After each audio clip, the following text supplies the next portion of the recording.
Hey student, welcome to my YouTube channel. तो आज अपन इस लेक्चर में बात करने वाले हैं ब्रेन के बारे में। किसके बारे में इस लेक्चर में बात करेंगे? इस लेक्चर में अपन कंप्लीटली बात करेंगे कि जो ब्रेन की जो स्ट्रक्चर होती है, संरचना होती है, वो क्या होती है, और part of the brain, brain के कौन कौन से भाग होते हैं उसकी अपन बात करेंगे। फिर अपन बात करेंगे जो ब्रेन होता है उसके चारों तरफ जो आउटर कवरिंग होती है, मेनिंजेस, उसके बारे में अपन बात करेंगे। और मोस्ट इंपोर्टेंट टॉपिक की बात करेंगे जो कि है ब्रेन स्टेम। क्या है ब्रेन स्टेम? ब्रेन स्टेम के बारे में अपन बात करेंगे। इसके बाद सबसे लास्ट बात करेंगे ब्रेन स्टेम के बारे में। अब अपन बात करते हैं जो ब्रेन होता है, ब्रेन क्या होता है उसकी अपन बात करते हैं। तो देखिए, जो ब्रेन होता है, मानव मस्तिष्क होता है, वो क्या होता है, तंत्रिका तंत्र का एक भाग होता है। क्या होता है? तंत्रिका तंत्र का एक भाग होता है। अपन बात करते हैं तंत्रिका तंत्र क्या होता है कि दो भागों में डिवाइड होता है। तंत्रिका तंत्र क्या होता है? दो भागों में डिवाइड होता है। एक तो होता है केंद्रीय तंत्रिका तंत्र, एक होता है केंद्रीय तंत्रिका तंत्र, एक हो गया परिधीय तंत्रिका तंत्र, central nervous system and peripheral nervous system. अब जो केंद्रीय तंत्रिका तंत्र होता है उसमें दो भाग आ जाते हैं। कितने? दो भाग। एक तो ब्रेन हो गया, एक स्पाइनल कॉर्ड हो जाती है, यानी कि मानव मस्तिष्क और मेरुदंड। तो देखिए, अब अपन बात करते हैं नर्वस सिस्टम के बारे में, तंत्रिका तंत्र के बारे में। ये क्या है? नर्वस सिस्टम, तंत्रिका तंत्र। कितने भाग हो गए? दो। एक तो हो गया सीएनएस, केंद्रीय तंत्रिका तंत्र, यानी कि सेंट्रल नर्वस सिस्टम, और एक हो जाएगा पेरिफेरल नर्वस सिस्टम, यानी कि परिधीय तंत्रिका तंत्र। अब क्या होता है कि सेंट्रल नर्वस सिस्टम में दो भाग आ जाते हैं। एक तो होता है ब्रेन और दूसरा आ जाता है स्पाइनल कॉर्ड। ठीक है, ये हो गया नर्वस सिस्टम। नर्वस सिस्टम में दो भागों में डिवाइड करते हैं, केंद्रीय तंत्रिका तंत्र, परिधीय तंत्रिका तंत्र। जो केंद्रीय तंत्रिका तंत्र होता है उसमें दो भाग आते हैं, ब्रेन और स्पाइनल कॉर्ड। फिर अपन बात करते हैं परिधीय तंत्रिका तंत्र में। जो परिधीय तंत्रिका तंत्र होता है उसको दो भागों में अपन डिवाइड करते हैं। एक तो आता है ऑटोनॉमिक नर्वस सिस्टम, स्वायत्त तंत्रिका तंत्र, और दूसरा हो जाता है कायिक तंत्रिका तंत्र। तो देखिए, एक हो जाएगा ऑटोनॉमिक नर्वस सिस्टम ईएनएस, और एक हो जाएगा somatic nervous system, somatic nervous system. ठीक है, ये हो गया अपने पास में नर्वस सिस्टम का क्लासिफिकेशन। तो अब अपन बात करते हैं ब्रेन। ब्रेन क्या है?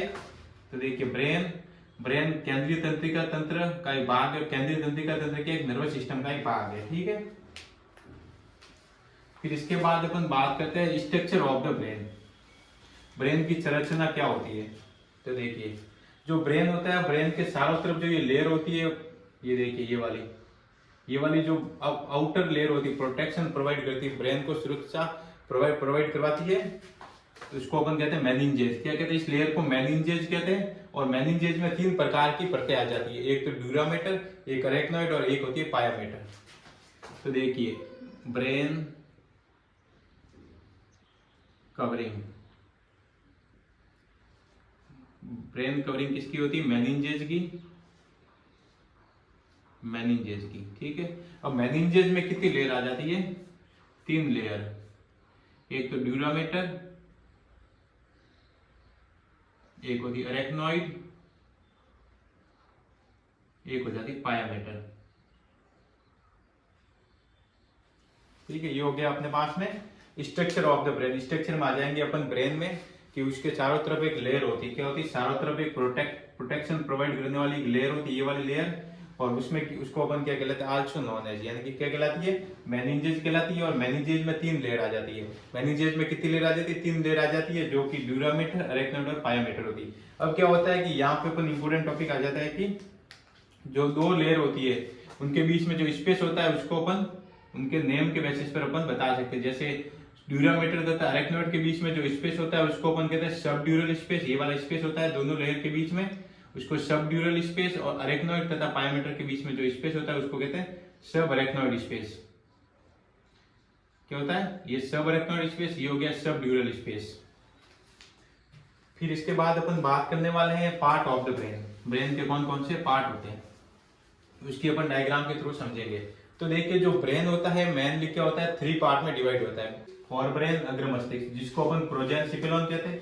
फिर आता है मिड ब्रेन, यानी कि मध्य मस्तिष्क, जिसको मेजेनसिपिलॉन कहते हैं। फिर आता है हिंड ब्रेन, यानी कि पश्च मस्तिष्क, जिसको अपन रोम्बेनसिपिलॉन कहते हैं। तो मानव मस्तिष्क कितने भागों में डिवाइड होता है? थ्री पार्ट में, तीन भागों में डिवाइड होता है, for brain, mid brain, hind brain. अग्र मस्तिष्क, मध्य मस्तिष्क, पश्च मस्तिष्क, जिसको अपन प्रोजेनसिपिलॉन, मेजेनसिपिलॉन एंड रोम्बेनसिपिलॉन कहते हैं। तो ये अपने पास हो गए पार्ट ऑफ द ब्रेन। फिर अपन बात करते हैं जो फोर ब्रेन होता है, फोर ब्रेन को अपन दो पार्ट में डिवाइड करते हैं। फोर ब्रेन को कितने पार्ट में डिवाइड करते हैं? दो पार्ट में। एक तो होता है टेलेनसिफेलॉन और एक होता है डाइएनसिफेलॉन। कौन कौन से? टेलेनसिफेलॉन और एक ये हो गया डाइएनसिफेलॉन। अब टेलेनसिफेलॉन में अपन बात करते हैं तो टेलेनसिफेलॉन में कितने पार्ट आ जाते हैं? चार पार्ट अपने पास में आ जाता है। एक तो होता है सेरेब्रम, दूसरा बेसल गैंग्लिया, और तीसरा हो जाएगा हिप्पोकैम्पस, और चौथा हो जाएगा एमेग्डोइड न्यूक्लियस। तो टेलेनसिफेलॉन में कितने पार्ट होते हैं? सेरेब्रम, बेसल गैंग्लिया, हिप्पोकैम्पस और एमेग्डोइड न्यूक्लियस। ये हो गया टेलेनसिफेलॉन। और डाइएनसिफेलॉन में थैलेमस और हाइपोथैलेमस आ जाते हैं। क्या आता है? डाइएनसिफेलॉन में हाइपोथैलेमस और हाइपोथैलेमस, थैलेमस और हाइपोथैलेमस दो भाग हो गए। तो ये हो गया फोर ब्रेन, अग्र मस्तिष्क के बारे में। फिर अपन बात करते हैं मध्य मस्तिष्क। मध्य मस्तिष्क क्या होता है कि अग्र मस्तिष्क तथा पश्च मस्तिष्क यानी कि फोर ब्रेन तथा हिंड ब्रेन के मिडिल में ये प्रेजेंट होता है। कहाँ पे प्रेजेंट होता है? Fore brain. ये वाला हो गया फोर ब्रेन, ये वाला हो गया हिंड ब्रेन। जो इनके बीच में ये प्रेजेंट होता है इसको अपन कहते हैं, ये देखिए ये वाला, इसको कहते हैं मिड ब्रेन यानी कि मध्य मस्तिष्क। फिर अपन बात करते हैं हिंड ब्रेन के बारे में, पश्च मस्तिष्क जिसको अपन रोम्बेनसिफेलॉन कहते हैं। हिंड ब्रेन, पश्च मस्तिष्क जिसको अपन रोम्बेनसिफेलॉन कहते हैं। अब क्या होता है कि जो हिंड ब्रेन होता है पश्च मस्तिष्क में थ्री पार्ट होता है। क्या कौन कौन से होते हैं? पोंस, सेरेबेलम और मेडुला ऑब्लांगेटा। पोंस, सेरेबेलम और मेडुला ऑब्लांगेटा थ्री पार्ट होते हैं पश्च मस्तिष्क के। तो अब अपन इन जो भी ब्रेन के पार्ट है उनको अपन डायग्राम में समझते हैं कौन सा पार्ट कहाँ पे लोकेटेड होता है। वेरी इंपॉर्टेंट ये डायग्राम, इसको समझ के अपन जो भी अपन जो पार्ट है ब्रेन के वो अपन इसमें लोकेशन कौन सी है बता सकते हैं, ठीक है, इजीली।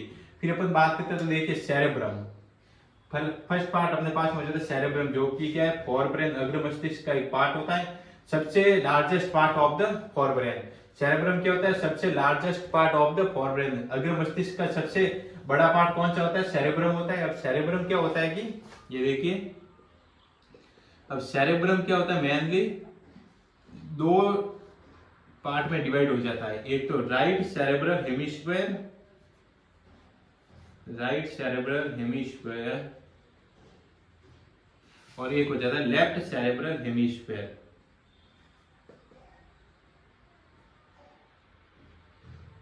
ठीक है, तो देखिए ये वाला तो क्या पार्ट हो गया? सबसे लार्जेस्ट पार्ट हो गया ये वाला सेरेब्रम। कौन सा हो गया? ये देखिए आपको दिख रहा होगा ये वाला पार्ट है, ये वाला पूरा क्या है? सेरेब्रम। अब सेरेब्रम क्या होता है? दो भाग में डिवाइड होता है। एक तो होता है लेफ्ट सेरेब्रल हेमिस्फीयर, एक हो जाता है राइट सेरेब्रल हेमिस्फीयर। लेफ्ट वाला लेफ्ट साइड में लेफ्ट सेरेब्रल हेमिस्फीयर, और जो राइट में है उसको अपन कहते हैं राइट सेरेब्रल हेमिस्फीयर। अब मेन यहाँ पे आता है कि जो left cerebral hemisphere, left cerebral और राइट सेरेब्रल हेमिस्फीयर दोनों आपस में किसके द्वारा जुड़े रहते हैं? एक लेयर के द्वारा जुड़े रहते हैं जिसको अपन कहते हैं कार्पस कैलोसम। ये corpus callosum, left cerebral hemisphere, right cerebral hemisphere दोनों आपस में जुड़े रहते हैं एक लेयर के द्वारा जिसको अपन कहते हैं corpus callosum. Very important point, ये कार्पस कैलोसम। ठीक है, फिर अपन बात करते हैं थैलेमस और हाइपोथैलेमस के बारे में। ये तो देखिए ये वाला जो पार्ट होता है थैलेमस होता है। कौन सा? ये वाला जो ब्रेन का जो पार्ट होता है उसको अपन थैलेमस कहते हैं, और जो ये वाला पार्ट होता है ब्रेन का उसको अपन कहते हैं हाइपोथैलेमस। यहाँ पे इंपॉर्टेंट पॉइंट आ जाता है हाइपोथैलेमस के बारे में। तो देखिए जो हाइपोथैलेमस होता है उससे क्या ग्लैंड जुड़ी रहती है, एंडोक्राइन ग्लैंड जुड़ी रहती है जिसको कहते हैं पिट्यूटरी ग्लैंड। ये देखिए ये वाली रेड कलर से हाईलाइट उसको अपन कहते हैं पिट्यूटरी ग्लैंड। तो देखिए हाइपोथैलेमस, हाइपोथैलेमस से ग्लैंड जुड़ी रहती है, कौन सी? Pituitary gland. अब पिट्यूटरी ग्लैंड क्या है? एंडोक्राइन ग्लैंड है, क्या है? Master gland of the human body. क्या एंडोक्राइन ग्लैंड है और क्या मास्टर ग्लैंड है। तो हाइपोथैलेमस से ग्लैंड जुड़ी रहती है जिसको अपन कहते हैं पिट्यूटरी ग्लैंड। पिट्यूटरी ग्लैंड क्या होती है? मास्टर ग्लैंड या फिर एंडोक्राइन ग्लैंड होती है। फिर अपन बात करते हैं इसके बाद में मिड ब्रेन के बारे में। और मिड ब्रेन क्या होता है? अग्र मस्तिष्क तथा पश्च मस्तिष्क के मिडिल में ये प्रेजेंट होता है, यानी कि फोर ब्रेन तथा हिंड ब्रेन के बीच में ये प्रेजेंट होता है, ये वाला मिड ब्रेन। ये हो गया मिड ब्रेन के बारे में। फिर अपन आ जाता है हिंड ब्रेन के बारे में, पश्च मस्तिष्क के बारे में। इसके ऊपर पश्च मस्तिष्क के ऊपर, पश्च मस्तिष्क में कौन कौन से भाग होते हैं? थ्री पार्ट होते हैं, तीन भागों में इसको डिवाइड करते हैं, पोंस, मेडुला ऑब्लांगेटा। तो देखिए ये हो गया जो ये वाला मिड ब्रेन के जस्ट बिलो में पार्ट होता है उसको अपन कहते हैं पोंस, ये हो गया पोंस। और ये वाला पार्ट जो होता है उसको कहते हैं सेरेबेलम। और जो सबसे लास्ट पार्ट होता है, सबसे अंतिम पार्ट होता है मानव मस्तिष्क का या फिर ब्रेन का, जो होता है मेडुला ऑब्लांगेटा। क्या होता है, मेडुला ऑब्लांगेटा होता है सबसे लास्ट, क्या, मेडुला ऑब्लांगेटा। फिर अपन बात करते हैं ब्रेन स्टेम के बारे में, इंपॉर्टेंट पॉइंट है ब्रेन स्टेम। अब देखिए ब्रेन स्टेम क्या होता है कि जो मानव मस्तिष्क होता है उसमें क्या होता है, मिड ब्रेन, पोन्स और मेडुला ऑब्लांगेटा। देखिए ये वाला मिड ब्रेन, पोन्स, ये वाला पोन्स, ये देखिए मिड ब्रेन, पोन्स और मेडुला ऑब्लांगेटा, ये जो स्टेम बन रही है उसको ये कहते हैं ब्रेन स्टेम। ये देखो जो ऐसे सीधे स्टेम बनेगी उसी को अपन कहते हैं ब्रेन स्टेम। तो इसमें कौन कौन से ब्रेन स्टेम आ जाते हैं, मिड ब्रेन, पोन्स और लास्ट होता है मेडुला ऑब्लांगेटा। ठीक है, ये हो गया ब्रेन स्टेम के बारे में। ब्रेन स्टेम क्या होता है, मिड ब्रेन तथा पोन्स और मेडुला ऑब्लांगेटा तीनों पार्ट मिलकर के एक स्टेम बनाते हैं, उसी को अपन कहते हैं ब्रेन स्टेम। ये हो जाएगी ब्रेन स्टेम के बारे में।